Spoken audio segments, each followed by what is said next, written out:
গরু অথবা মহিষ নয়, এবারে 12 বিঘা ধান খাওয়ার অভিযোগে একটি ঘোড়াকে শুল্কাপাড়ার খোয়ারে ঢোকালেন নাগরাকাটা শুল্কাপাড়া এলাকা নয়া লাইনের ভগবান দাস ও বিজয় ওরাও নামে দুই কৃষক।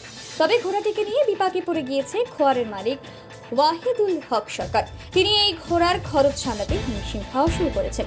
শনিবার সন্ধ্যা 7টা নাগাদ সাংবাদিকদের সামনে আবেদন জানিয়েছেন যার ঘোড়া সে যেন এসে ঘোড়াটিকে ছাড়িয়ে নিয়ে যায়। জানা গিয়েছে এই ঘোড়াটিকে গত 25শে মার্চ খোয়ারে নিয়ে আসে ওই দুই কৃষক। সেদিন থেকে এই ঘোড়াটির যত্ন নিতে ছোলা, গম সহ অন্যান্য শাকসবজি কিনে খাওয়াতে হচ্ছে খোয়ারের মালিককে। দিনে তার খরচ পড়ছে 300 থেকে 400 টাকা।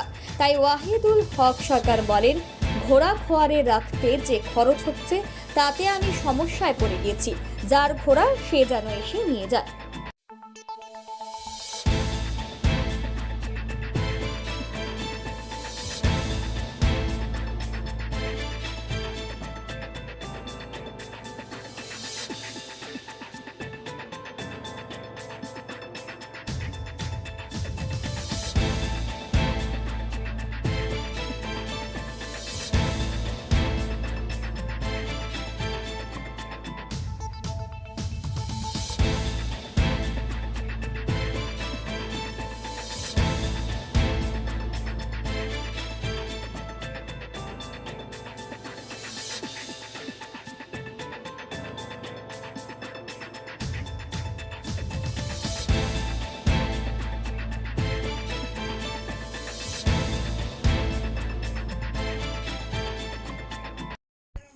দাদা, আপনার নামটা কি?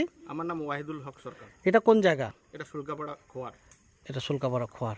দেখলাম যে আপনার খোয়ারে একটা ঘোড়া, কি ব্যাপার? এটা ঘোড়া হচ্ছে মানে একজনের পালিত ঘোড়া।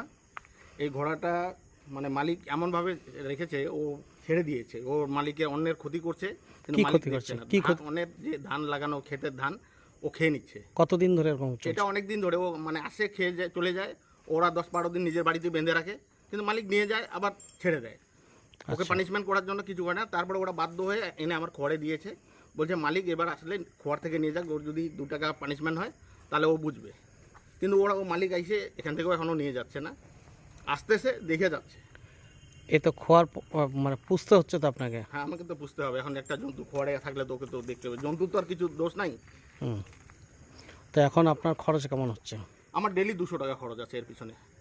আপনিও সমস্যা পড়ে গেছেন। এখন আমি সমস্যায় পড়ে গেছি, কি করব? মানে আপনি কি চাইছেন বেশি? ওর মালিক এসে নিয়ে যাক। ওর মালিককে আজকেও আমি বলেছি যে তুমি তাড়াতাড়ি নিয়ে যাও এটা। আজকে ওর মালিকের সঙ্গে আমার দেখা হয়েছে। নাহলে আপনার খরচা বেড়ে যাচ্ছে। আমার ডেলি দিন বাড়তেছে, ডেলি খরচা বাড়তেছে। মালিক আইসে যদি নিয়ে যায় তাহলে আমি খুশি হব, তাড়াতাড়ি নিয়ে গেলে।